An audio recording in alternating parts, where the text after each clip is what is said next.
All right, so in week 10 of Neuro, we're going to be covering the brainstem. And so this is going to be first of 3 videos covering the brainstem, and we're just going to be going over the basic anatomy and some key functions. And so most of this stuff should be review. However, some of it is going to be new, but regardless, this is the foundation. So before we watch the next 2 videos, make sure that you really have a good understanding of this video. So when we look at the brainstem, like anatomically, what we're going to see is so let's draw our cerebrum here. So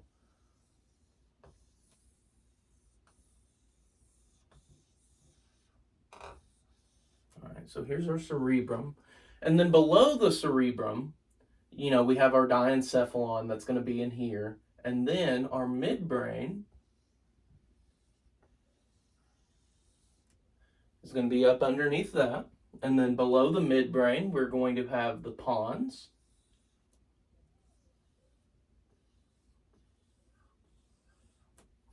And then below the pons, we have the medulla. And then below the medulla, we have the rest of our spinal cord. Well, the spinal cord in general. So these 3 things are known as the brain stem.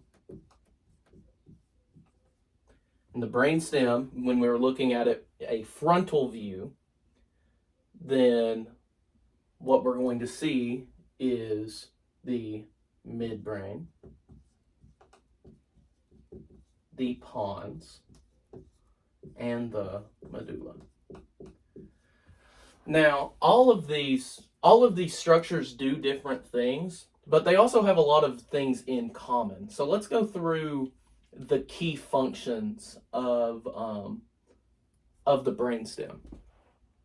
So the brainstem, overall, it's going to be responsible for 5 main things. So key functions. Let's erase this.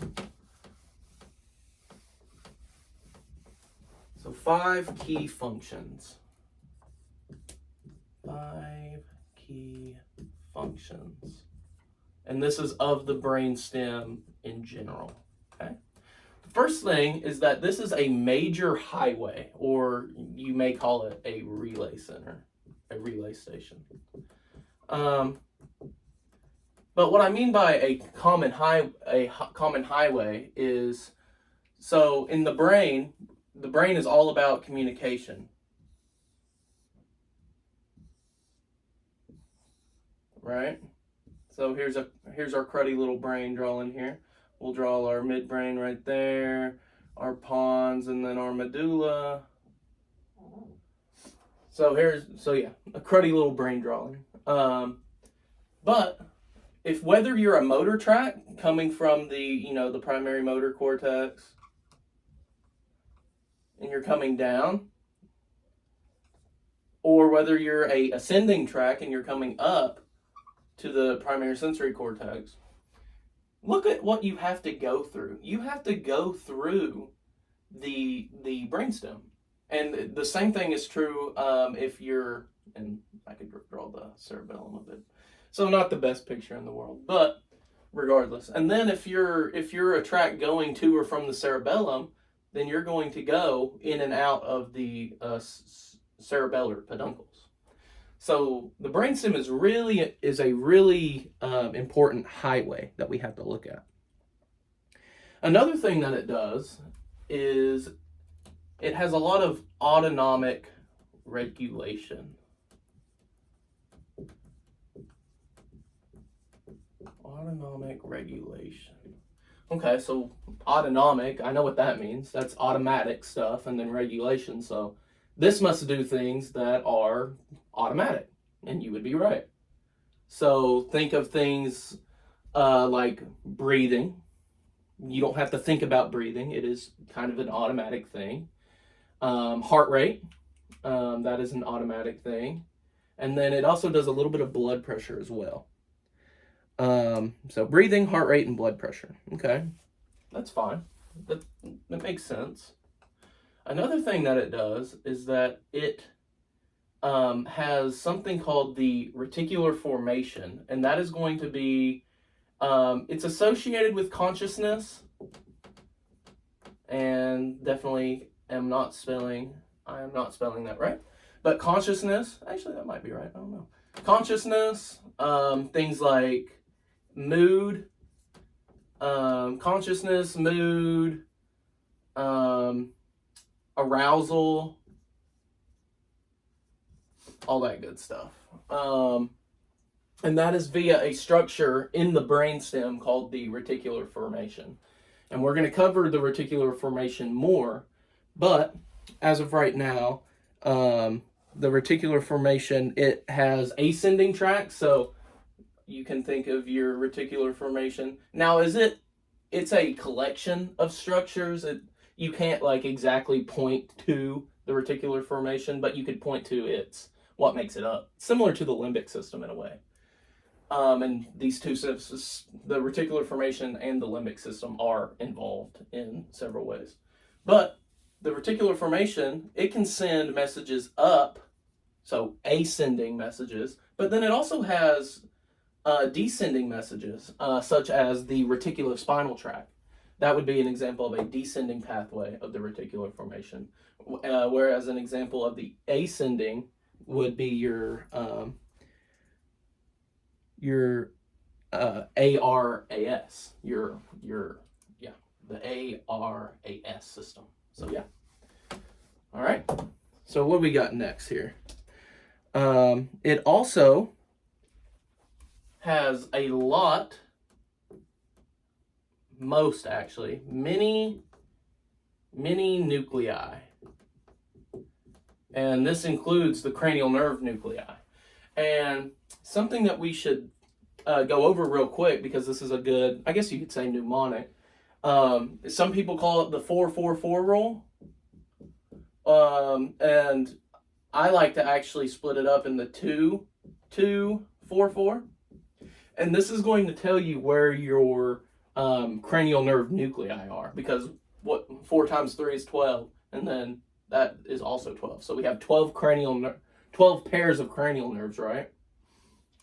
And what this tells you is that, so the 4-4-4 rule, it tells you that 4 cranial nerve nuclei are above the pons, 4 are in the pons, and then 4 are below the pons. So if you want to do the 4-4-4 rule, or if you want to do the 2-2-4-4 rule, then 2 come off the cerebrum. 2 of them come off of the midbrain. 4 come off the pons, and then 4 come off the medulla. Now, there's a few caveats to that, but the caveats are, there's this nuclei actually is in the medulla too, or this nuclei is in all 3 levels of the brainstem, or this cranial nerve actually comes off the upper spinal cord. But this is a good general rule. Also, while we're here talking about cranial nerve nuclei, and we'll hit on this more, but if you take your cranial nerves and you want to see where exactly in the brainstem they're located, so are they more medial, are they more lateral? Something you can use is the divisible by 12 rule. So if you are a medial cranial nerve nuclei, then you are going to be divisible by 12. Okay, I remember a little bit of math. Divisible by 12. So divisible by 12 would be 1, 2, 3, 4. 5 isn't divisible by 12, but 6 is. And then 7, 8, 9, and 10, and 11 are not, but 12 is. And these are your cranial nerve nuclei that are located medially. Now, we're talking about the brainstem, so 1 and 2 come off the cerebrum, so we don't really need to worry about that. So our medial cranial nerves that are located medially, are cranial nerves 3, 4, 6, and 12. So yeah, and then one last thing is that there's a lot of auditory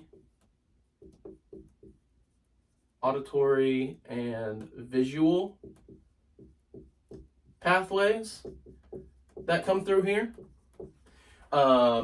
And we will get into the auditory and visual pathways as well as the vestibular pathway when we get into the next week 11, and that'll be a really fun time. So those are our 5 key functions. 5 key functions of the brainstem there. And let's go back to the basic anatomy real quick. So if we look, so let's try to draw the brain a little bit better this time around.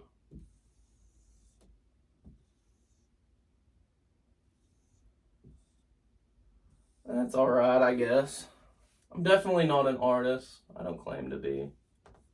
So there's our midbrain, here's our pons, and then here's our medulla. So if we look at this, so if we look at the brain from a frontal view, then we can split the pons up into the midbrain, pons, and medulla. And we can do that here too, right? So this would be the midbrain, this would be the pons, and then this is the medulla. But we can also look at the brainstem in a matter of longitudinal cross sections. And what that's going to look like, so we have a cross section here, and then we have a little cross section here, and it's only in the midbrain, and that's because the cerebral aqueduct is right here. So remember, our cerebral aqueduct is in between the 3rd and 4th ventricles, with your 4th ventricle being, somewhere in here. And then our 3rd ventricle would be about here. But yeah, it drains into that, our cerebral aqueduct. And behind that cerebral aqueduct, we are going to get our last cross section. So what are these cross sections called? Well, up here we have the basis, or the basilar. Let's just call it the basis. I don't know how to pronounce it. And then behind that is the tegmentum. And then only in the midbrain we have a structure called the tectum. And of course, all of these 3 things, they have their own responsibilities. We can go over them very briefly. So the basis, or the very front of the brainstem, is mostly motor. Stuff. And, when you say mostly motor, are there, what do you mean by that? Well, if we look at so here's our central sulcus, and there's our primary motor cortex.